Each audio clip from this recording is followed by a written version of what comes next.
आज की इस वीडियो में हम लोग जो एडुटेरिया का स्टैटिक जीके का प्रैक्टिस सेट नंबर 10 दिया हुआ है उसको हम लोग सॉल्व करने वाले हैं। इसके प्रीवियस लेक्चर में हम लोगों ने प्रैक्टिस सेट नंबर 1 से लेके जो 9 तक दिया हुआ है उसको ऑलरेडी कवर कर लिया है। अगर आप लोग देखना चाहते हैं तो आप लोग जाके उसको प्लेलिस्ट में देख सकते हैं। इसी प्रकार इसमें जो टोटल 100 दिए हुए हैं उन हम 100 जो प्रैक्टिस सेट हैं उनको हम लोग सॉल्व करने वाले हैं और ये आने वाली जितने भी एग्ज़ाम हैं बेसिकली उनके लिए काफ़ी इंपॉर्टेंट रहने वाला है। तो आइए स्टार्ट करते हैं प्रैक्टिस सेट नंबर 10। तो देखिए इसमें पहला क्वेश्चन क्या पूछा जा रहा है, देख लेते हैं। तो पहला क्वेश्चन इसमें दिया हुआ है, अबुल हसन नामक चित्रकार किस शासक का दरबारी था। मतलब ये किस शासक के दरबार में ये थे, तो ये जहांगीर के दरबार में थे और ये क्या थे, ये चित्रकार थे। अगला देखिए क्वेश्चन सेकंड नंबर में कह रहा है निम्नलिखित में से किन राज्यों की सीमा जो है वो बांग्लादेश से मिलती है। तो मेघालय की मिलती है, त्रिपुरा की मिलती है, मिजोरम की भी मिलती है और असम की भी मिलती है। तो इसका ऑप्शन डी राइट हो जाएगा। आइए अगला क्वेश्चन देख लेते हैं। थर्ड नंबर में कह रहा है पश्चिमी घाट की निम्नलिखित पहाड़ियों का उत्तर से दक्षिण के क्रम में हमको व्यवस्थित करना है, अरेंज करना है। तो देखिए, तो सबसे पहले उत्तर में है नीलगिरी, दक्षिण किस सीक्वेंस में बताना है, उत्तर से दक्षिण। तो पहले नीलगिरी आएगी, फिर अन्नामलाई, फिर इलायची की पहाड़ियाँ आएंगी। तो ऑप्शन इसका ए राइट हो जाएगा। अगला क्वेश्चन देखिए 4 नंबर, इसमें क्या दिया हुआ है। 4 नंबर कह रहा है भगवान महावीर वन्यजीव अभयारण्य किस राज्य में है। तो ये कहाँ पे है, तो ये है गोवा में। तो ऑप्शन सी इसका राइट हो जाएगा। अगला देखिए 5 नंबर क्वेश्चन। 5 नंबर में कह रहा है वर्षा जल का पीएच मान कितना होने पर हम उसे अम्ल वर्षा की संज्ञा देते हैं। कितना हो जाए तब उसको अम्ल वर्षा की संज्ञा दी जाती है। तो 5.5 या उससे कम हो जाती है तो उसको हम क्या कहते हैं, अम्ल वर्षा की उसको संज्ञा देते हैं। अगला देखिए 6 नंबर क्वेश्चन। 6 नंबर में कह रहा है संविधान सभा के लिए चुनाव कब हुआ था। तो कब हुआ था ये बताना है। तो ये हुआ था चुनाव जुलाई और अगस्त 1946 के मध्य। तो ऑप्शन बी इसका राइट हो जाएगा। अगला देखिए 7 नंबर कह रहा है संविधान का वह कौन सा भाग है जिसे लागू करवाने के लिए व्यक्ति सीधे उच्चतम न्यायालय जा सकता है। तो इसको घुमा के पूछा गया है। तो ये भाग 3 है। भाग 3 में क्या दिए हुए हैं, उसमें फंडामेंटल राइट दिए हुए हैं। तो देखिए इसको ध्यान रखिएगा, थोड़ा ट्विस्ट करके भी क्वेश्चन बन सकते हैं। चलिए अगला देखिए 8 नंबर क्वेश्चन।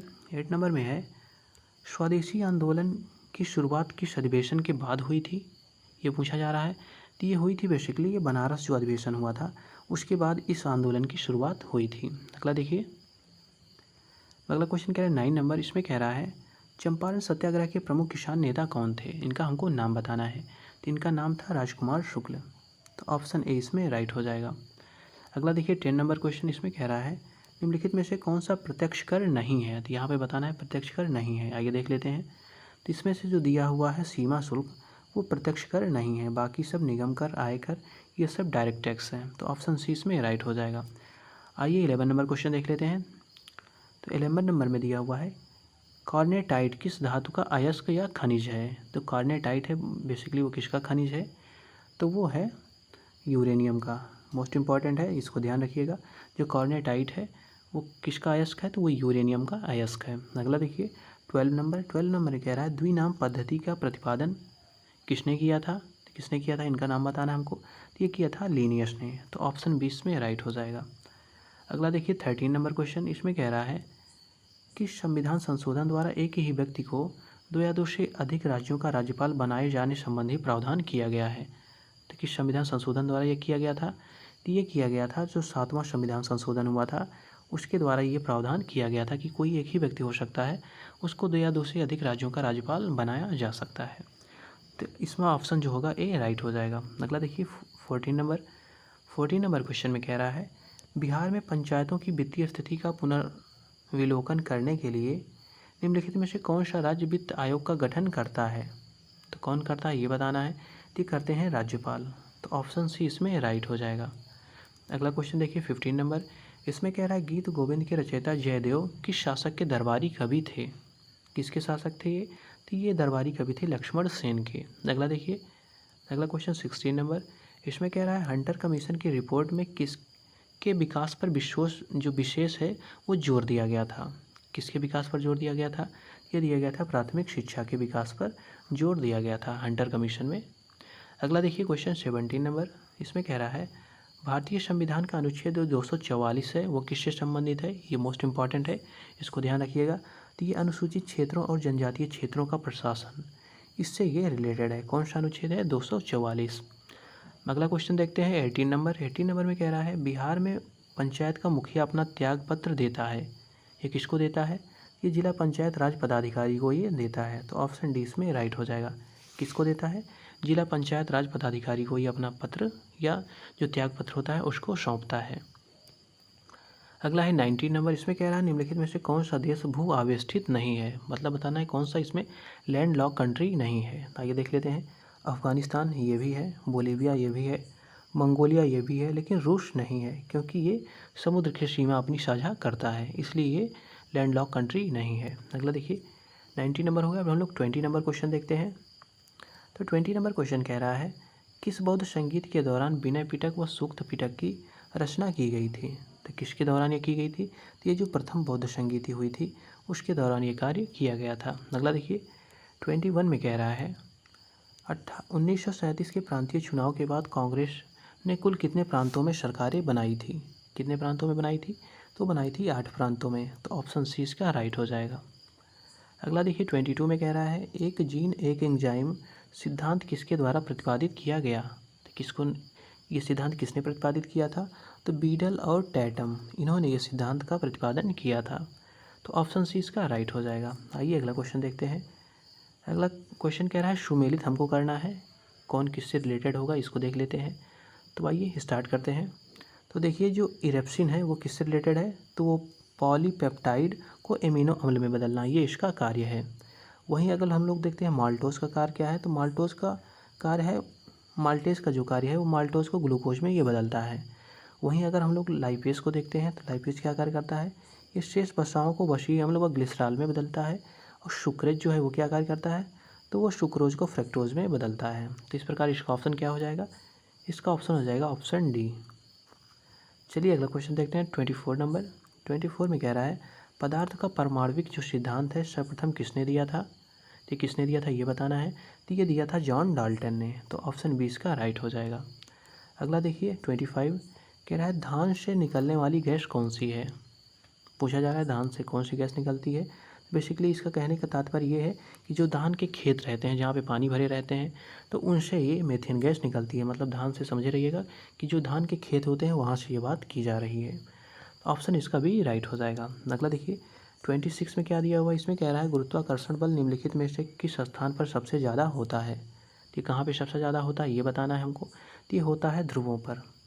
तो इसका एक सिद्धांत भी है, हम लोगों ने जो साइंस का डिस्कशन किया था उसमें हम लोगों ने डिटेल स्टडीज़ की है कि क्यों ध्रुवों की तरफ ये बढ़ने पर, ध्रुवों की तरफ जाने पर ये क्यों जी की वैल्यू ज़्यादा हो जाती है, गुरुत्वाकर्षण बल वहाँ पे ज़्यादा हो जाता है।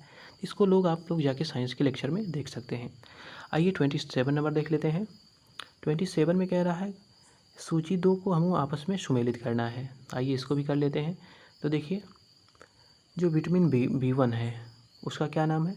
तो उसका नाम है थायमिन। क्या नाम है उसका? थायमिन। एक सेकेंड रुकिए थोड़ा सा।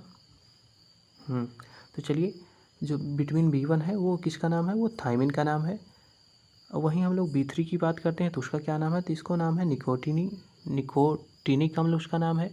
वहीं अगर हम लोग देखते हैं विटामिन E तो उसका क्या नाम है? तो उसका नाम है टेकोफेरॉल। क्या नाम है उसका? टेकोफेरॉल। वहीं विटामिन K है तो वो उसका नाम है फाइलोक्विनोन। तो इस प्रकार इसका ऑप्शन क्या हो जाएगा? तो इस प्रकार इसका ऑप्शन देखिए तो ऑप्शन ए इसका करेक्ट हो जाएगा। अगला क्वेश्चन देखिए 28 नंबर में क्या कह रहा है ध्वनि की चाल निर्वात में कितना होती है? तो ये बताना है निर्वात में ध्वनि की चाल कितनी होती है। तो वो होती है 0। क्या होती है? क्योंकि जो निर्वात में होती है वो ध्वनि चल नहीं सकती है। तो इसलिए इसका ऑप्शन क्या हो जाएगा? इसका ऑप्शन डी राइट हो जाएगा। क्योंकि जो ध्वनि को होती है चलने के लिए उसको माध्यम की आवश्यकता होती है और माध्यम निर्वात होता नहीं है, इसलिए ध्वनि की चाल जो है वो निर्वात में 0 होती है। अगला क्वेश्चन देखिए 29 नंबर। 29 क्वेश्चन कह रहा है एक वर्णांध पुरुष व सामान्य महिला की संतानों में पुत्रों के वर्णांध होने की संभावना कितनी % होती है? तो कितनी होती है ये बताना है। तो ये होती है 0%, क्योंकि पुरुषों में जो संतान रहते हैं उनके पुत्रों में वर्णांधता होने की संभावना 0% रहती है। अगला देखिए 29 नंबर हो गया। अब हम लोग देखते हैं 30 नंबर। 30 नंबर क्वेश्चन में कह रहा है एक भारत श्रेष्ठ भारत अभियान भारत के किस मंत्रालय द्वारा या संस्था द्वारा जारी किया गया है? तो किसके द्वारा ये प्रारंभ किया गया है? ये प्रारंभ किया गया है जो है सूचना और प्रसारण मंत्रालय के द्वारा। तो ऑप्शन इसका एक करेक्ट हो जाएगा। अगला देखिए 31 में कह रहा है हमको इनमें सुमेलित करना है, आइए देख लेते हैं। तो 31 को हम लोग सुमेलित करने वाले हैं अब। तो इसमें कह रहा है उष्णकटिबंधीय वन ये कहाँ पाए जाते हैं, ये पाए जाते हैं साइलेंट वैली में। अगला देखिए शंकुधारी वृक्ष ये कहाँ पाए जाते हैं, तो ये पाए जाते हैं सुंदरबन में। और वहीं कच्छ वनस्पतियाँ कहाँ पाई जाती हैं, तो कच्छ वनस्पति माफ़ करिएगा, यहाँ पे शंकुधारी वन देखिए, एक बार इसको यहाँ थोड़ी मिस्टेक हो गई। जो शंकुधारी वन होते हैं वो पाए जाते हैं हिमालय में, क्योंकि ऊंचाई बढ़ने पर बर्फ़ की मात्रा वहाँ बढ़ती है, तो जिसके कारण वो शंकुधारी वृक्षों का वहाँ पे मतलब सर्वाइव हो पाता है। तो शंकुधारी वन कहाँ पाए जाते हैं, तो ये हिमाचल प्रदेश में पाए जाते हैं, मतलब ऊंचाई वाले स्थानों पर जहाँ बर्फबारी होती है। अगला देखिए वहीं हम लोग अगर देखते हैं कच्छ की वनस्पतियाँ, तो ये पाई जाएंगी सुंदरबन में, क्योंकि कच्छ मतलब है जो दलदली भूमियाँ हों वो सुंदरबन में ही पाई जाती हैं। और अगर हम लोग पतझड़ वन देखते हैं तो ये पाए जाते हैं राजस्थान में। तो इस प्रकार इसका अगर हम लोग ऑप्शन देखें तो इसका ऑप्शन डी नंबर करेक्ट हो जाएगा। आइए अगले क्वेश्चन की तरफ बढ़ते हैं। 32 नंबर 32 में कह रहा है नेपाल की सीमा को स्पर्श करने वाले बिहार के जिलों का समूह है। मतलब नेपाल की सीमा को बिहार के कौन कौन से जिले स्पर्श करते हैं ये हमको बताना है। तो आइए देख लेते हैं। तो देखिए पश्चिमी चंपारण, पूर्वी चंपारण, सीतामढ़ी, मधुबनी, सुपौल, अररिया और किशनगंज। तो ये जो है नेपाल की सीमा को साझा करने वाले बिहार के ज़िले हैं। अगला क्वेश्चन देखिए 33 नंबर में कह रहा है 33 ये काफ़ी इंपॉर्टेंट भी है। पाखुई वन्यजीव अभ्यारण्य कहाँ पे स्थित है ये बताना है। तो ये है अरुणाचल प्रदेश में। तो ऑप्शन ए इसका राइट हो जाएगा। अगला देखिए 34 नंबर 34 में कह रहा है केंद्रीय वनस्पति अनुसंधान संस्थान कहाँ पे स्थित है, ये भी काफ़ी इंपॉर्टेंट है। तो ये है लखनऊ में। कहाँ पे है ये वनस्पति अनुसंधान संस्थान, तो ये लखनऊ में स्थित है। अगला देख लीजिए 35 नंबर क्वेश्चन कह रहा है अंग्रेजों द्वारा बनाई गई भू राजस्व व्यवस्था की निम्न प्रणाली में कौन कृषकों के लिए ज़्यादा सुरक्षा प्रदान करती थी। मतलब एक तरह से किसानों के लिए कौन सी जो प्रणाली थी वो काफ़ी सुविधा उनको प्रदान करती, मतलब एक तरह से वो अच्छी थी, तो वो थी रैयतवाड़ी व्यवस्था। तो ऑप्शन 20 में राइट हो जाएगा। आइए 36 नंबर क्वेश्चन देखते हैं। 36 में कह रहा है सहायक संघ बेले जले द्वारा लाई गई थी निम्नलिखित में से किस राज्य के शासक इसमें शामिल नहीं हुए। तो कहाँ के शासक इसमें शामिल नहीं हुए ये बताना है। तो आइए देख लेते हैं। तो इसमें से जो है होलकर ये इसमें शामिल नहीं हुए थे। तो ऑप्शन डी इसका राइट हो जाएगा। अगला देखिए 37 नंबर 37 में कह रहा है निम्नलिखित में से कौन सा शासक बौद्ध धर्म से संबंधित नहीं रहे। तो कौन शासक हैं वो बौद्ध धर्म से रिलेटेड नहीं थे, तो वो थे चंद्र प्रदोत। और बाकी अशोक, प्रसेनजीत और कनिष्क ये सब बौद्ध धर्म से रिलेटेड थे। अगला देखिए 37 नंबर 38 नंबर क्वेश्चन हम लोग देखते हैं। 38 में कह रहा है बुद्ध की प्रतिमा खड़ी प्रतिमा। देखिए बुद्ध की खड़ी प्रतिमा निम्नलिखित में से किस काल में बनाई गई, मोस्ट इंपॉर्टेंट है, इसको ध्यान रखिएगा। तो ये बनाई गई थी कुषाणों के काल में। तो ऑप्शन सी इसका राइट हो जाएगा। अगला कह रहा है किस राजवंश ने सर्वाधिक सोने के सिक्के चलाए थे। ये बेसिक से क्वेश्चन है, इसको ध्यान रखिएगा। लेकिन ये गुप्त वंश में ये चलाए गए थे। अगला देखिए 40 नंबर क्वेश्चन 40 नंबर में कह रहा है कौन सुमेलित नहीं है, इसको हमको देखना है कौन सा इसमें सुमेलित नहीं है। आइए देख लेते हैं। तो हिंदुओं पर लगाया गया कर ये क्या कहलाता था, कौन सा इसमें सुमेलित नहीं है, आइए देख लेते हैं। तो हिंदुओं पर लगाया जाने वाला कर कहलाता था, ये जजिया कहलाता था। मुसलमानों द्वारा दिया जाने वाला कर क्या कहलाता था, ये ज़कात कहलाता था। युद्ध में लूट का माल ये खुम्स कहलाता था। मुस्लिमों द्वारा दिया जाने वाला भूमिकर ये खराज नहीं कहलाता था। तो इसका ऑप्शन जो होगा वो ऑप्शन डी राइट हो जाएगा। अगला देखिए 41 नंबर देख लेते हैं क्वेश्चन। 41 में कह रहा है निकोलो कॉन्टी जो है, देखिए 40 नंबर में कह रहा है निकोलो कॉन्टी किस देश का यात्री था। ये किस देश का यात्री था ये बताना है।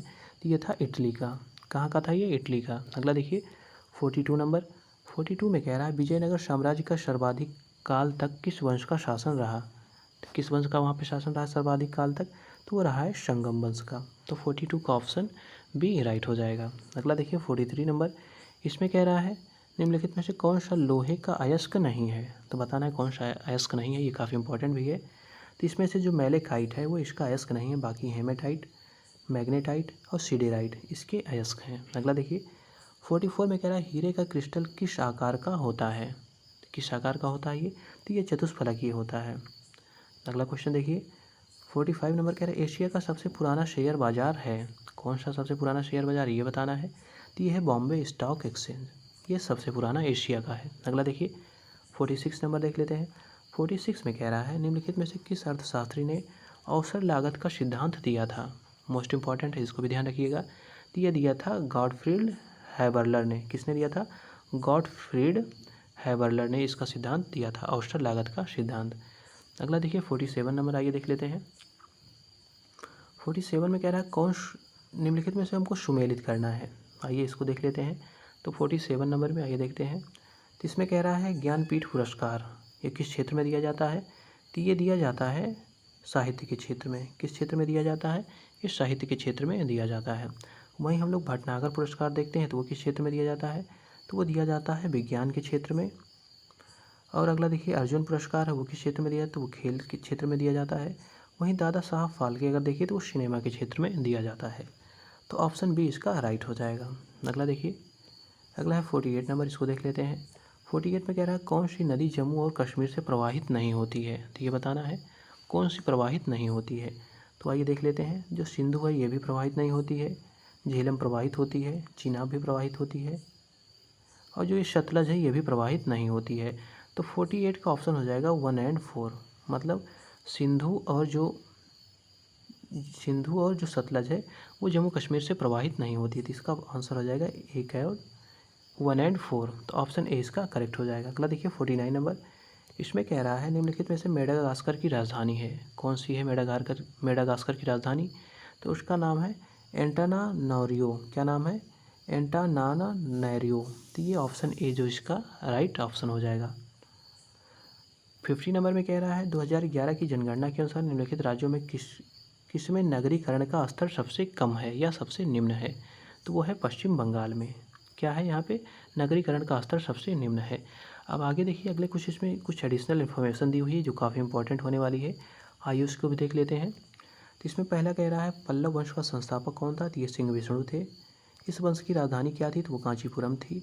और मत विलास प्रहसन के लेखक जो महेंद्र वर्मन फर्स्ट थे इसी वंश से संबंधित थे। किस वंश से थे ये, तो पल्लव वंश के थे। कौन से उनको कह रहा है, तो जो महेंद्र वर्मन फर्स्ट थे इसी वंश से रिलेटेड थे। और इनकी पुस्तक थी कौन, तो मत विलास प्रहसन इनकी काफ़ी पॉपुलर बुक थी। अगला देखिए, महाबलीपुरम के जो एकाश्म रथ मंदिर का निर्माण किसने करवाया था। ये नरसिंह वर्मन प्रथम ने करवाया था और इन्होंने ही वातापी कोंडा की भी उपाधि धारण की थी। अगला देखिए, कांची किस लिए प्रसिद्ध है, तो कांची जो है अपने कैलाश मंदिर निर्माण के लिए प्रसिद्ध है और इसका निर्माण किसने करवाया था, तो नरसिंह वर्मन द्वितीय ने करवाया था। अगला देखिए, प्रसिद्ध पुस्तक जो है 10 कुमार चरित, इसके लेखक दंडी हैं और इन्हीं के दरबार में रहते थे। किसके दरबार में ये रहते थे, तो नरसिंह वर्मन द्वितीय के दरबार में ये रहते थे। तो इस प्रकार जो प्रैक्टिस सेट नंबर 10 था उसको हम लोगों ने सॉल्व कर लिया। अब हम लोग मिलेंगे अगले वीडियो में एक नए प्रैक्टिस सेट के साथ।